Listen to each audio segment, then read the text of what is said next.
Drama serial कैसी तेरी खुदगर्जी में आप देखने जा रहे हैं। दोस्तों, इस ड्रामे की स्टोरी काफी इंटरेस्टिंग होती जा रही है, जिसमें आप देख रहे हैं शमशेर काफी गरीब दिखाया गया है। लेटेस्ट एपिसोड में आपने देखा शमशेर ने अपना इतना महंगा मोबाइल 30,000 में बेच दिया। मतलब दोस्तों, बहुत ही मजबूर दिखाया गया है शमशेर को। आने वाले एपिसोड के टीजर में आपने देखा दारा अपने कमरे में बैठा होगा और रो रहा होगा और अपने भाई का गम मना रहा होगा। जैसे ही वो कमरे से बाहर निकलेगा तो कमरे के बाहर उसकी बीवी खड़ी होगी और उसकी बीवी कहेगी, उस इंसान के लिए क्या रोना धोना जो हमें छोड़कर चला गया हो। अब तुम सब लोग ये ड्रामा बस कर दो। मम्मी जी को भी मैं समझा समझा के थक गई हूँ, लेकिन उनको मेरी तो कोई बात समझ में नहीं आती। और यहाँ देखो तो तुम अपने भाई के गम में बैठे हो। आखिर तुम सब लोग को हो क्या गया है? कब तक उसका गम मनाते रहोगे? जब उसने जाने से पहले कुछ नहीं सोचा तो तुम लोग इतना परेशान क्यों हो रहे हो? दारा अपनी बीवी से कहेगा, शमशेर ने जो फैसला किया है वो बिल्कुल ठीक किया है। जाहिर है जिससे वो मोहब्बत करता था, उसी मोहब्बत को अगर कोई अपना नुकसान पहुंचाना चाहेगा तो इंसान टूटकर बिखर जाता है। दूसरी तरफ आप देखेंगे महक अपने घर में बैठी होगी और अचानक से दरवाजा बजेगा। दरवाजे पर वो मालिक मकान आया हुआ होता है। महक जैसे ही दरवाजा खोलती है तो वो मालिक मकान कहेगा, मैंने आपके शौहर से कहा था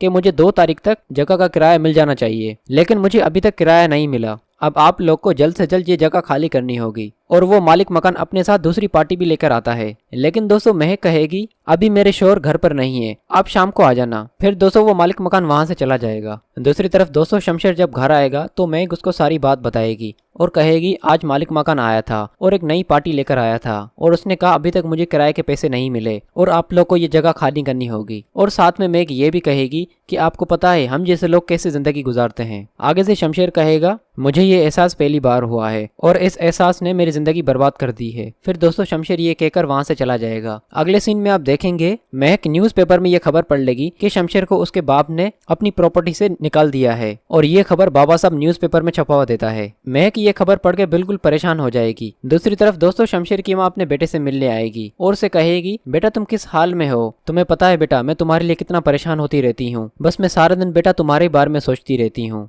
और बेटा तुमने आखिर क्या फैसला किया? तुम घर कब वापस आओगे? कब तक बेटा अपनी जिद को रखोगे? लेकिन दोस्तों शमशेर कहेगा, मामा मैं घर कभी भी वापस नहीं आऊंगा। जिस घर में बाप के रूप में एक दरिंदा रहता हो, मैं वहाँ कभी भी नहीं आ सकता। उसी बात पर शमशेर की माँ उसे थप्पड़ मारेगी और कहेगी, वो तुम्हारा बाप है, तुमने तो अपने बाप की इज्जत ही उछाल दी है। मैं मानती हूँ तुम्हारे बाप ने तुम्हारे साथ गलत किया है, लेकिन इसका हरगिज ये मतलब नहीं कि तुम अपने बाप को उल्टी सीधे अल्फाज बोलो। फिर शमशेर की माँ गुस्से से वहां से चली जाएगी। फिर शमशेर की माँ जैसे ही घर वापस आएगी तो बाहर लॉन में बाबा साहब बैठा होगा और बाबा साहब अपनी बीवी से कहेगा, आखिर मिल आई तुम अपने बेटे से आखिरी बार? उसकी बीवी कहेगी, आखिरी बार क्यों? मैं तो अपने बेटे से मिलती रहूंगी जब तक वो घर वापस नहीं आ जाता। लेकिन बाबा साहब कहेगा, मैंने अपना फैसला किया है। वो मेरा फैसला ये है कि मैंने अपने बेटे को बेदखल करने का फैसला कर दिया है। बाबा साहब की इस बात पर उसकी बीवी को बहुत दुख होगा और वो वहां से भी चली जाएगी और जाकर अपने कमरे में बैठ जाएगी और अपनी माँ के पीछे दारा भी चला जाएगा। अगले सीन में आप देखेंगे महक और शमशेर पुलिस स्टेशन आएंगे। वो पुलिस वाला शमशेर से पूछेगा,